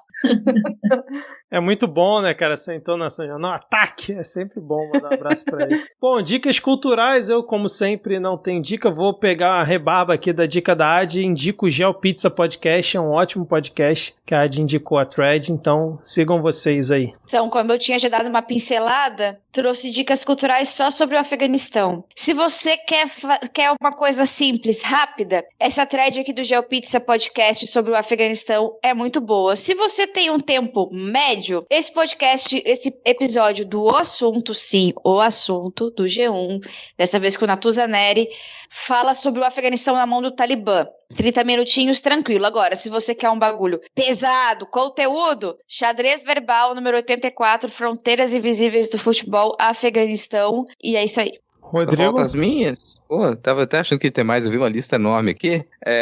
Eu vou indicar, como sempre, um podcast. O podcast que eu indico dessa vez é o Estrada Sobrenatural. Pra quem quer aí alguns relatos dramatizados de situações assustadoras que acontecem pelas estradas. É meio ficcional, é bem interessante assim, o pessoal faz um trabalho muito bacana lá contando alguns relatos sobrenaturais. É feito pelo Márcio Coxa de Ferro, que é caminhoneiro, e o Celésio Júnior, que é o produtor de conteúdo. É realmente muito, muito, muito bom o trabalho que eles fazem, assim, fica a primeira dica de podcast aqui. E vou indicar uma série que não é nova, que é o Caçadores de Trolls, pra ir já sair pra gente conseguir se divertir, esquecer um pouquinho das coisas. Não é nova, mas eu comecei a assistir essa série animada, Caçadores de Trolls, recentemente, tô achando muito divertida. Eu queria também só aproveitar aqui, antes da Paola e da Leila, reforçar a indicação do Diego lá, dos Mestres do Universo, não remake, né, que a Netflix fez, lá da série do He-Man, vamos dizer assim. Recomendo, cara, muito bom, 5 episódios ali, ali, vai deixar muito nerdão dos anos 80 puto, e isso é muito bom. Leila, Paola, vocês possuem alguma indicação aqui para os ouvintes? Eu queria indicar, tô querendo fugir um pouco da distopia que a gente está vivendo, então eu queria indicar uma escritora que eu amo muito, que é a Lígia Fagundes Telles. Os contos dela são maravilhosos, o livro Antes do Baile Verde é muito bom, e A Disciplina do Amor são ótimos, com contos muito gostosos de mistério e contos mais sobre a vida cotidiana mesmo. É muito gostoso de ler. Leiam Lígia Fagundes. E eu queria indicar também uma série que eu já indiquei no canal e eu gostei muito, que foi Manhãs de Setembro, a série com a Lineker. Uma super ideia que eles tiveram, uma série gostosa de assistir, eu já tô curiosa para a próxima temporada. Então é isso aí que tô indicando hoje aqui no podcast. Bom, eu vou indicar um podcast, tá? Um Ponta de Lança, que fala sobre futebol africano, e no feed do Ponta de Lança eles têm o África em Pauta. Então, dentro do África em Pauta, ele é um dos poucos podcasts que vai trazer pra gente assuntos da cultura, notícias a respeito do continente africano. O último episódio deles, que é o 20, vai falar dos incêndios florestais na Argélia e também sobre o bloqueio de redes sociais na Zâmbia. Então tá bem legal esse episódio, então eu recomendo bastante. Ponta de Lança. Porque é bom. E é um dos poucos que fala de África e a gente praticamente não tem assuntos, não tem podcasts, não tem notícias a respeito do continente, a não ser África do Sul, Egito, né? Esses países mais badalados. E eles vão trazer pra gente esses países que não são assim tão midiáticos. Né? Cara, por falar em coisa boa, tava quase esquecendo de uma última indicação aqui. Eu quero indicar pra quem mora aqui na Grande Vitória, principalmente para quem mora em Jardim da Penha, a barraquinha, o carrinho da Lula e Doçura. Cara, doce. A gente tá precisando de doce. Lula e Doçura, confeitaria feita com amor. Bicho, desci do ônibus, voltei do trabalho, parei, comprei o que eu podia comprar em Lula e Doçura. Que espetáculo de confeitaria. Meu amigo, eu falei que agora eu já senti o sabor. Eu queria indicar também Ilha das Profs, muito bom, cara. Leila, Paola, vocês conhecem? Eu ouvi dizer que tem esse canal aí e que os áudios vão na íntegra depois para os agregadores, né? Eu ouvi que elas são bacanas, diz que as meninas são bacanas, diz que elas recebem uns convidados legais, assim, já receberam uma tal de Audi Ferrer, um pessoal do Midcast. Odeio essa galera, velho. Essa galera do Midcast. Então quer dizer que é só botar lá no YouTube Ilha das Profs ou no Spotify, no Google Podcast, qualquer lugar que acha o conteúdo. Muito bom, cara. Bom, Leila, Paola, muito obrigado aí pela participação de vocês aqui no Midcast Política, e já espero que não tenham se arrependido de ficar aqui, 2h05 de gravação, acompanhando essa maratona aqui com a gente. Foi muito legal, espero que em breve vocês possam voltar, e é isso. Eu quero dizer que, assim, muito obrigada por vocês terem chamado a gente, a gente ficou muito honrada e feliz de estar aqui. É uma honra mesmo muito grande conversar com vocês, a gente gosta demais do trabalho do Midcast, dos meninos, da AIDE, é maravilhoso o trabalho de vocês, vocês são demais, gente, eu gosto muito, eu tô muito feliz, de verdade, de estar aqui hoje. Eu sei que eu cheguei com uma cara de que não tava de muito bom humor, e realmente não estou cansada, mas, gente, assim, agradecer muito, obrigada mesmo pelo convite, obrigada por esse tempinho aí pra gente também divulgar o nosso trabalho, já que somos um canal pequeno. Temos poucos ouvintes também em nossas plataformas digitais, então. Mas agradecer muito vocês, foi muito bacana, foi muito gostoso, 2 horas que passaram bem rápido, admito. E é isso, gente. Muito obrigada mais uma vez. Valeu demais. Adi, Rodrigo, valeu também. Até a próxima semana, talvez, né? E é isso aí. Valeu. Tchau, tchau. Valeu. Falou. Tchau. Tchau.